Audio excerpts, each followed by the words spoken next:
একদমই কাঁচের মতন স্বচ্ছ।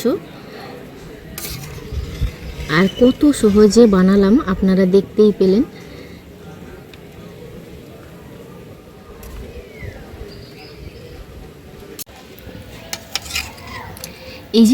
এই যে সাবুদানাগুলো এত সুন্দর নরম, আপনারা কিন্তু এটা ফ্রিজে রেখে এই গরমের সময় খেতে পারেন।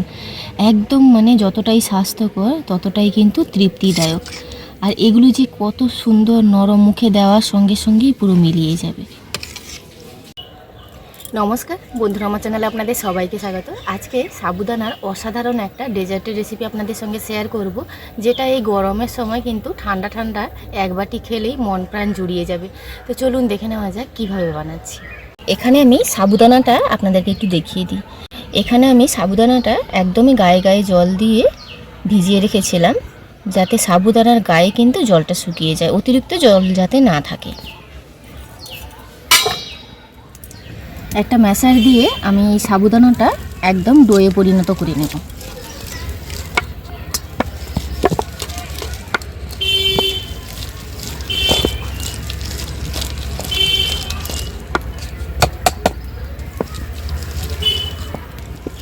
এবার আমি হাত দিয়ে এটা একটা ডোয়ে তৈরি করে নেব।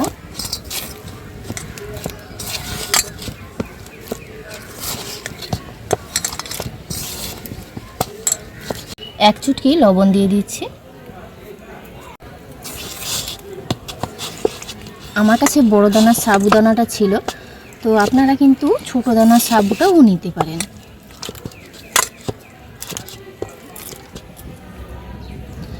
এবার যেভাবে আমরা চুষি পিঠে বানাই ওইভাবে কিন্তু তৈরি করে নেব।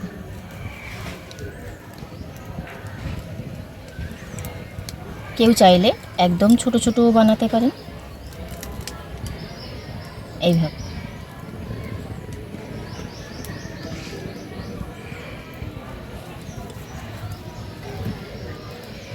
আর হাতে একটু তেল মাখিয়ে নিতে হবে।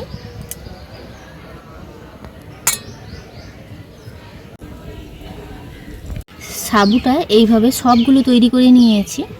এখানে আমি যে দুধটা নিয়েছি একদম জাল করে ঘন দুধ নিয়েছি। ঘন দুধটাই নিতে হবে, দিলে পরে খেতে কিন্তু ভীষণই সুন্দর হয়। কড়াইতে দিয়ে দেব।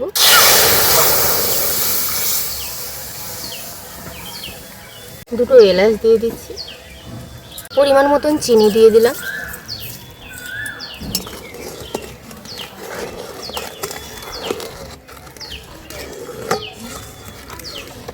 এবার এই সাবুদানাগুলো দিয়ে দেব।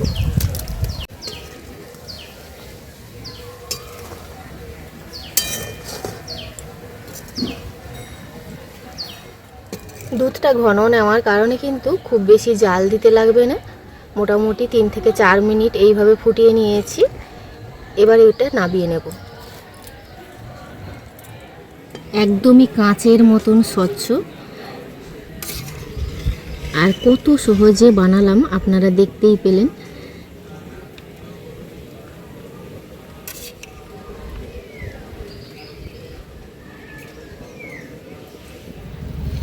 ওপর থেকে কিছু বাদাম ছড়িয়ে দিচ্ছি।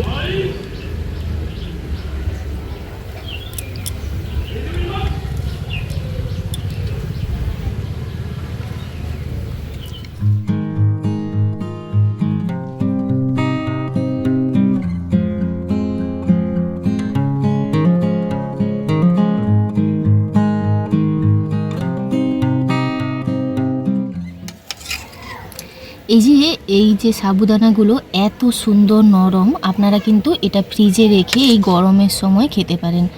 একদম যতটাই স্বাস্থ্যকর ততটাই কিন্তু তৃপ্তিদায়ক। আর এগুলো যে কত সুন্দর নরম, মুখে দেওয়ার সঙ্গে সঙ্গেই পুরো মিলিয়ে যাবে।